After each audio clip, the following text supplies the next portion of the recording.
A newborn baby girl was fighting for her life, on the verge of leaving this world before even getting a chance to know it, when a nurse had a bold idea, placing the baby next to her twin sister in the same crib. Not even she could have imagined the miracle she was about to witness. Elizabeth was a veteran nurse at St. Clair Memorial Hospital, a dedicated woman with a special gift for caring for the most vulnerable patients. After years of tireless work, she had seen all kinds of cases. But even after 2 decades of exhausting shifts and challenging situations, she still managed to find purpose and meaning in every life she touched, even on the especially tough days. And this was one of those days. After nearly 20 hours straight on her feet, Elizabeth could feel every muscle in her body crying out for rest. The shift had been a marathon of emergencies, severe car accidents, heart issues, and delicate procedures requiring all her skill and focus. Her last case of the day involved a young mother who had suffered complications during childbirth. It took everything Elizabeth had to stabilize her. She sighed with relief once the young mother and her baby were finally stable. "Just a few more minutes, and I'll be heading home," she murmured to herself as she packed away her uniform. However, just as Elizabeth was about to leave, a distressed cry echoed down the hallway. Looking around, she saw a young woman in visible distress being rushed on a gurney towards the delivery room. Her face showed a mix of pain and panic, and Elizabeth quickly realized the birth wasn't going as expected. One of the doctors, Dr. Connor, approached Elizabeth, looking visibly exhausted and overwhelmed. "Elizabeth, we need help now. You're the only nurse available." Elizabeth hesitated for a moment, feeling the fatigue deep in her bones. But a surge of adrenaline pushed her to put her uniform back on as if she could suddenly ignore her physical limits. "Take a deep breath, Elizabeth. It's just a few more minutes," she whispered to herself. The young woman on the gurney was Caroline, an expectant mother hoping for twins, but her little girls were determined to arrive early, nearly 3 months ahead of schedule. Caroline was panicked, her heart racing so fast it seemed it would leap out of her chest. She looked around, searching for answers, trying to make sense of what was happening as her contractions intensified. Elizabeth stood by her bed, gently touching Caroline's shoulder, and tried to reassure her. "We'll take care of you and your little girls," she said calmly, holding Caroline's hand. The birth was a race against time. Elizabeth and the medical team worked in perfect harmony, each knowing exactly what to do despite the pressure. Caroline, who had been calm up until then, was now overtaken by fear and uncertainty. Seconds turned into endless minutes, and the atmosphere was charged with tension. Finally, the girls were born, one after the other, with only a few minutes in between. The first baby, Emily, was a fragile sight, only about 10 inches long, her skin so delicate it seemed almost translucent. Elizabeth held her carefully and immediately began the procedures to stabilize her. Emily was intubated and placed in the incubator, where she could get the support she needed to breathe. Then came the second baby, Lucy. Elizabeth immediately noticed she was even more fragile than her sister. Her heartbeat was irregular and worrisome, and her breathing was slow, almost non-existent. As Elizabeth placed her in the incubator next to Emily, she felt a pang of concern. Though both were incredibly delicate, it was evident that Lucy was in for a tougher fight. In the days that followed, Elizabeth watched the 2 girls closely. She tried to maintain the emotional distance necessary for her work, but something about these twins stirred her differently. They were so small, so vulnerable, and Caroline's dedication as a mother was so intense that Elizabeth couldn't help but get emotionally involved. Emily responded well to treatments, surprising the team with her resilience. Every time her heart monitor showed stable, steady beats, Elizabeth felt a deep sense of relief. "This little girl has incredible strength," she thought. But Lucy, on the other hand, was a more delicate case. Her vital signs fluctuated constantly. Every day, Elizabeth witnessed a new fight for survival. She wondered if Lucy could overcome this battle. Caroline and her husband, Jack, swung between hope and despair. They met with doctors daily, trying to understand their daughter's situations. "Why is Emily progressing while Lucy seems so fragile?" they asked, seeking answers to ease their troubled hearts. Elizabeth, who was closely involved in their routine, felt a tightness in her chest every time she looked at Lucy. In her long career, she had witnessed many difficult cases, but none had touched her like Lucy's. "Is there truly nothing more we can do?" she wondered.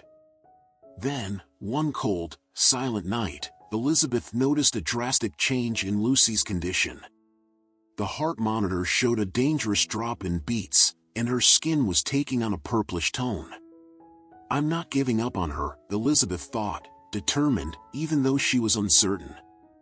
At that moment, a bold idea came to her mind. She remembered a medical article she'd read years ago about the twin cuddle technique, which suggested that close contact between premature siblings could trigger a positive response. With the parents and medical team gathered, Elizabeth shared her proposal. At first, there was resistance. The idea of placing such a fragile baby alongside another might pose risks. But Caroline, in tears, begged them to try. "If there's even a small chance, I want you to try," she said, holding Elizabeth's hand. With extreme care and steady hands, Elizabeth picked up Emily and placed her beside Lucy in the same incubator. The instant they touched, something miraculous happened. Emily lightly moved her hand and placed it over Lucy's chest, as if she knew her sister needed her. Elizabeth stood still, waiting, and then she saw the monitor register a change. Lucy's previously erratic heartbeat began to stabilize. Her breathing, once shallow, grew more rhythmic. It was a miracle unfolding before her eyes. Elizabeth could hardly believe what she was witnessing. That gentle touch of Emily on her sister's chest seemed almost magical, as though the baby instinctively knew exactly what to do to help Lucy survive. As Elizabeth watched, Emily's tiny hands, so delicate they seemed too fragile for any intentional movement, remained firmly on her sister's chest, giving her warmth and a sense of safety. In the minutes that followed, Lucy's breathing grew steadier, and her skin color shifted to a healthier tone. The next few hours were ones of close observation. Elizabeth couldn't bring herself to step away from the girl's incubator, monitoring every movement, every sound, every slight change in the monitors.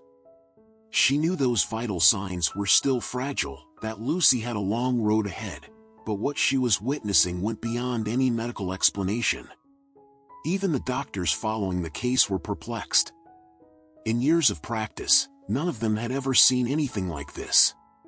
In the days that followed, Lucy's condition continued to improve. Elizabeth kept the twins together, allowing their closeness to do the work that, so far, machines and medicine hadn't been able to achieve. Caroline and Jack were amazed and relieved.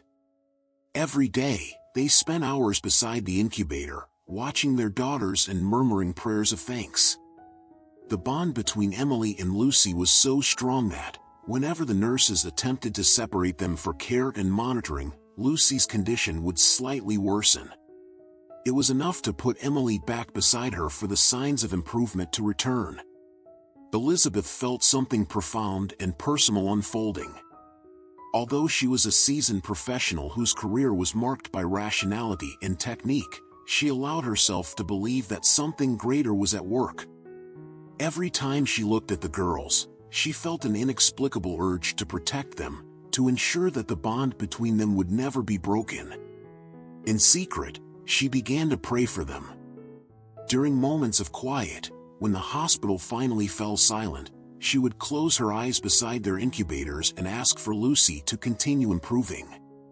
The twins' story soon spread through the hospital. Nurses, doctors, and other staff started visiting the neonatal ICU, many with tears in their eyes, eager to see the miracle of the twins. Some left small keepsakes and good luck charms beside the incubator as a gesture of health and protection for the little ones. Others offered silent prayers. The story even reached the local press, which sent a reporter to the hospital to cover the miracle of the sisters who, despite being so small, were already moving an entire city. As the weeks passed, Emily and Lucy grew a little stronger each day. Caroline and Jack could be seen in the corridors with quiet smiles of gratitude. The tension and uncertainty that had once surrounded them had now turned into something close to peace. They made a point to visit Elizabeth regularly, offering words of thanks. They knew that the nurse wasn't just a professional to their daughters, she had become an essential part of their journey of struggle and hope. "We'll never forget what you did for us, Elizabeth," Caroline would say, with tears in her eyes. Elizabeth, always humble, would simply nod, still trying to grasp the depth of what had happened. Months later, when Emily and Lucy were finally discharged, Caroline and Jack made an important decision. They invited Elizabeth to be the twins' godmother. The nurse, who had never married or had children, accepted the invitation with a heart overflowing with emotion. For her, it was more than an honor, it was the confirmation that the bond, which had started as part of her work, was now an eternal part of her life. When the girls turned 6 months old, Elizabeth was invited to lunch at Caroline and Jack's house.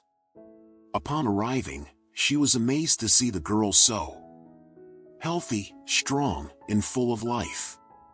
Emily, who was now chubby and with beautiful brown hair, looked around curiously, observing everything with bright eyes. Lucy, who had grown slightly smaller, still had a gentleness that made her unique. The two, inseparable, radiated a love that only twins could understand. And Elizabeth, as she watched them play, felt her heart overflow with gratitude. She had been part of a true miracle, one that even today reminded her of the infinite possibilities that life and love could create. The bond that started as an emergency touch between two tiny hands had turned into a legacy of courage, faith, and unshakable connection. As Emily and Lucy grew, they shared a rare and profound bond that went far beyond what anyone could imagine, but which, in a few years, would catch their parents' attention in a surprising way. If you enjoyed the story and want to know what happened next, leave your request in the comments. If enough people ask, I'll bring you the continuation. In the meantime, I'm sure one of the videos here on the screen will also move you. But before you click, don't forget to subscribe to the channel, leave your like, and hit the notification bell so you won't miss any of our upcoming videos. A big hug, and see you in the next story.